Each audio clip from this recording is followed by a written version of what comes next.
Hey guys, मैं और सान Amar Virdas and you welcome to my uni. Welcome to introduction to computing CS101 guys module 18 के बारे में आज हम पढ़ने वाले हैं और यहाँ पर हम देखेंगे कि रिप्रेजेंटिंग ऑफ टेक्स्ट क्या होता है मेमोरी में। सो गाइस सबसे पहले हम आते हैं यहाँ पर representation as code. Highlight on कर लेता हूँ अब रिप्रेजेंटेशन एज कोड। तो गाइज मैं आपको यहाँ पर बता देना चाहता हूँ कि जो भी टेक्सचुअल सैंपल्स या कोई भी डेटा टेक्सचुअल फॉर्म में हम स्टोर करते हैं अपनी मेमोरी में, तो वो एक यूनिक पैटर्न बिट के ऊपर, एक यूनिक बिट पैटर्न के ऊपर स्टोर हो रहा होता है हमारी मेमोरी में। तो यहाँ पर नॉर्मली 8 बिट यूज होते हैं ईच कैरेक्टर के लिए। सपोज अगर वर्चुअल यूनिवर्सिटी हम टाइप करें और इन्हें करें स्टोर अपनी मेमोरी में, तो यहाँ पर हमारे पास 17 जो है कैरेक्टर्स हैं। लेकिन अगर हम इंक्लूड कर लेते हैं ये वाली स्पेस को भी, जो यूज से पहले यहाँ पर स्पेस है, तो 18 कैरेक्टर बनते हैं और 18 कैरेक्टर्स को जब हम मल्टीप्लाई करते हैं 8 के साथ, तो 144 बिट्स गाइस हमें स्टोरेज मिलती है या स्टोरेज स्पेस हमारे पास क्रिएट होती है हमारे कैरेक्टर्स के लिए, जो इक्वल होती है हमारे पास कितने के, 18 बाइट्स के। ओके 1940s एंड 1950s में गाइस क्या हुआ है, बहुत से कोड्स जो हैं वो जनरेट किए गए इस तरह स्टोरेज के लिए। Okay American national standard institute ANSI और American standard code for information interchange ASCII ने गाइस बहुत से पैटर्न जो हैं वो जनरेट किए, सिर्फ किसके लिए, डेटा स्टोरेज के पैटर्न्स के लिए। अब यहाँ पर ASCII के जो कोड्स जनरेटिंग के जो हमारे पास पैटर्न्स थे, उसमें हमारे पास क्या होता था, 7 बिट्स होती थी इंफॉर्मेशन को स्टोर करने के लिए, और जो मोस्ट सिग्निफिकेंट बिट थी वो हमारे पास थी गाइस 0। यहाँ पर जो है इस पैटर्न में गाइस 27 कॉम्बिनेशंस पे हमारे पास जो बिट्स आ रही होती थी, जो स्टोरेज हमारे पास आती थी, वो थी 128 बिट्स। ओके कैरेक्टरिस्टिक्स में इसके हमारे पास क्या होता था, अपर केस यूज कर सकते थे, लोअर केस यूज कर सकते थे, punctuation marks, digits 0 to 9, line feed, carriage returns and tables वगैरह भी हम इसमें क्या कर सकते थे, जनरेट कर सकते थे। और ये बता रहे हैं कि available at page 577 of your book. अच्छा इसकी जो फर्दर जो इसकी डिटेल होगी वो हम पढ़ेंगे 577 पर, वहां पर हम डिटेल से इसको डिस्कस करने वाले हैं।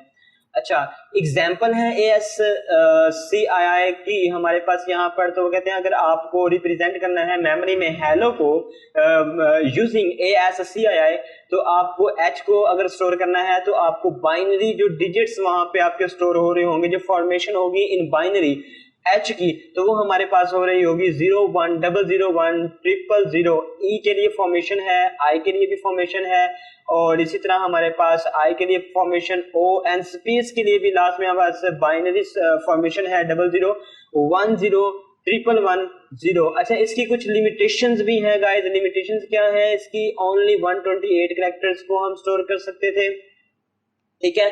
और यहाँ पर ये बता रहे हैं कि इसके साथ बहुत सी एक्सटेंशंस भी यूज करनी पड़ती थी, लेकिन प्रॉब्लम ये थी कि ये जो है सपोर्ट करती थी वेस्टर्न लैंग्वेज, सिर्फ वन वेस्टर्न लैंग्वेज को जो है ये सपोर्ट कर रही थी।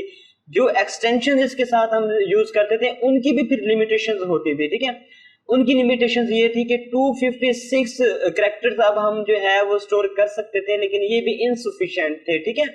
और इसके बाद यहाँ पर ये बता रहे हैं कि जैसे कि आप जानते हैं documents having multiple languages could not be read as it should follow a one standard. जाहिर सी बात है गाइस, आपको भी पता होगा जब हम कोई डॉक्यूमेंट बनाते हैं, सपोज अगर आप अपनी CV बनाने जा रहे हैं, तो CV में आपको आपकी बायो में आपको आपका नेम चाहिए होगा जो कैरेक्टर, आपको एज चाहिए होगी जो न्यूमेरिक, आपको एड्रेस चाहिए होगा जो मतलब वहां पे हो सकता है कुछ भी समथिंग जिसमें न्यूमेरिक एंड कैरेक्टर्स जो है ना साथ होंगे, और बहुत सारी लैंग्वेज, जैसे कि अब मैं बताऊं कि वहां पे काफी टाइप ऑफ जो है ना डेटा टाइप्स जो है ना डिफरेंट हो सकती है हमारे डेटे की, तो ये जो है ना इनसफिशिएंट थी, ये हमारे लिए काफी नहीं था। फिर जो है इन्वेंशन हुई यूनिकोड की।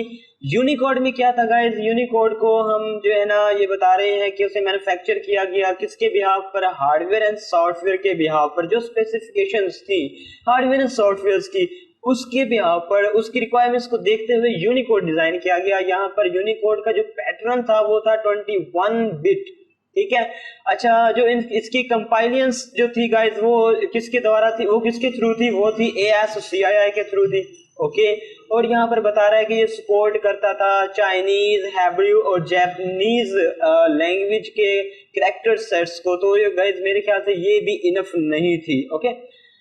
उसके बाद आती है UTF-8। तो यहाँ पर जो पैटर्न हमें मिल रहा है वो 24 to 32 बिट्स है। और इसके अलावा यहाँ पर ये बता रहा है कि इसका 224 जो पैटर्न बिट था वो इक्वल होता था हमारे पास कितने कैरेक्टर्स के लिए, वो जो है ना हमें स्पेस फ्रॉम करता था 1,67,77,216 यूनिक सैंपल्स को वो क्या कर सकता था गाइस, अपने पास स्टोर कर सकता था, ओके। तो इस किस्म की जो गाइस फाइल्स होती थी जिसमें हम यूनिकोड या ASCII को यूज कर रहे होते थे उसको हम टेक्स्ट फाइल बोलते थे। क्या बोलते थे गाइस, उसको हम बोलते थे टेक्स्ट फाइल, ओके। इसके बाद 19 मॉड्यूल, ओके 19 मॉड्यूल भी कर लेते हैं, छोटा सा मॉड्यूल था 18, तो आज 19 मॉड्यूल भी हम साथ कर लेंगे। यहाँ पर हम देखने वाले हैं रिप्रेजेंटिंग न्यूमेरिक वैल्यूज। अब न्यूमेरिक वैल्यूज को किस तरह हम स्टोर कर सकते थे, okay. This module explains how the numeric values can be represented, वही बात है। अच्छा, इश्यूज आते थे यहाँ पर, क्या आते थे, न्यूमेरिक जो न्यूमेरिक या यूनिकोड में न्यूमेरिक वैल्यूज को, यूनिकोड के अंदर न्यूमेरिक वैल्यूज को स्टोर करते जो इश्यूज आते थे वो क्या थे। इनसफिशिएंट होता था, यू वांट टू स्टोर 12, अगर आपने 12 स्टोर करने हैं तो वो इनसफिशिएंट प्लेस होती थी। यू वुड नीड 16 बिट्स, ऐसी बात है न्यूमेरिक वैल्यू के लिए आपको 16 बिट चाहिए, वहां पे आपको यूनिकोड में 12 बिट्स मिल रहे होते थे, तो वहां पे क्या होता था, तो वहां पे स्पेस कम होती थी, तो ये प्रॉब्लम आती थी। फिर 99 could be stored in 16 bits, 99 तो होता था, उससे ऊपर वाली वैल्यूज का प्रॉब्लम हो जाता था, okay. We will learn 16 bits can store 65,535 numeric values. तो 63 जो हमारे पास बिट्स थी उसके अंदर जो वैल्यूज हमारी स्टोर हो रही थी तो वो कितने न्यूमेरिक वैल्यूज थी, वो थी 65,535 के करीब करीब।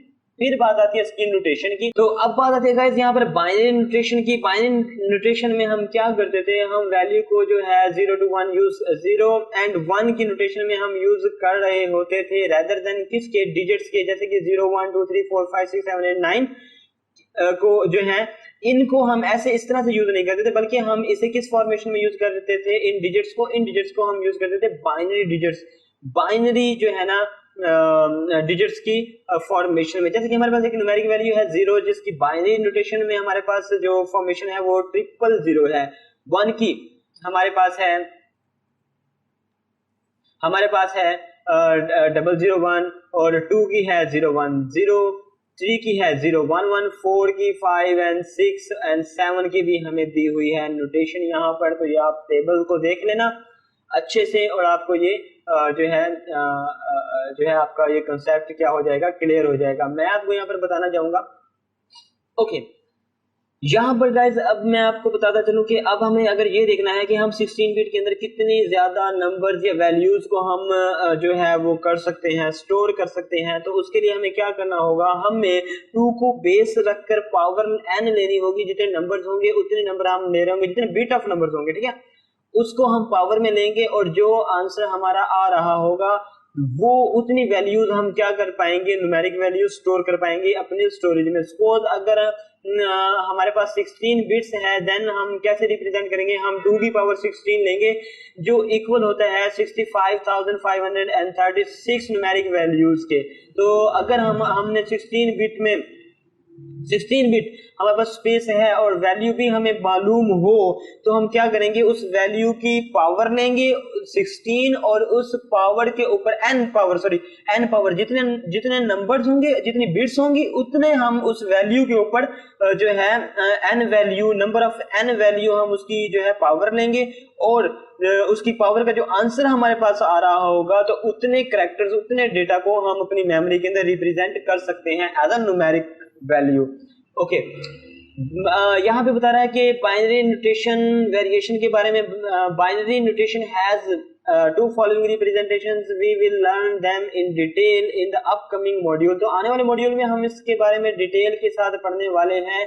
तो two complements for storing whole numbers and floating point notation for fractional numbers. तो फ्रैक्शनल नंबर और जो हमारा दूसरा होगा जो होल नंबर्स की स्टोरिंग होगी उसके बारे में हम आने वाले लेक्चर में डिटेल के साथ डिस्कस करेंगे। इसी के साथ एंड करते हैं अपने आज के लेक्चर को, और आप एक्सेस कर सकते हैं CS101 और C++ की प्ले लिस्ट को यहाँ पर। और अगर अभी तक आपने मेरे चैनल को सब्सक्राइब नहीं किया तो please subscribe my unit. So I will see you in next video.